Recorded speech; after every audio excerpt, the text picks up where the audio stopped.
Hi, I'm Imogen from Imogen Cox Associates, and this week we're focusing on two plants, the wisteria and hawthorn, and then we're going to talk about some jobs that you can be getting on in the vegetable garden this week. A wisteria is blooming now, and it's a really pretty plant to use in the garden, especially on ugly walls or climbing over trees, pergolas, that sort of thing. It prefers a sunny aspect with free draining, fertile soil. The biggest issue people have is trying to get their wisterias to flower. There might be several reasons for non-flowering plants, and here are a few of them. Plants grown from seed can take up to 20 years to produce flower. When selecting your plant in the nursery, it's perhaps best to buy one that's already in flower so you know it will flower, or choose a named cultivar or not one that's been grown from seed. Lack of water during flower formation between July and September is a real problem for wisteria, and you can find that the flowers will drop and you won't get any show the following year. So keep plants well watered in this time. Early spring frosts can be a problem for wisteria too, so it might be worth trying to cover, if you can, early blooms to stop them being frost damaged. Pruning is also an important factor in flowering, and in this example there's a lot of tendrils that need coming off in about a couple of months or so.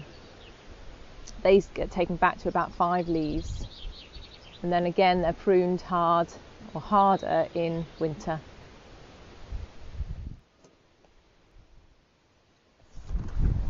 The hedgerows in the Cotswolds at the moment are covered in a beautiful white blossom. This is largely due to a plant called the May or hawthorn, or to give it its scientific name, Protegus monogyna. It's also a very important plant if you're thinking about designing for wildlife. It's a great nectar source in the spring for many pollinating insects. It's also great for the birds as a nesting site, and the berries or haws in the autumn are also a useful food plant. Other jobs to be getting on with. In the vegetable garden, think about sowing things like beetroot, summer cabbage, or sprouting broccoli seeds.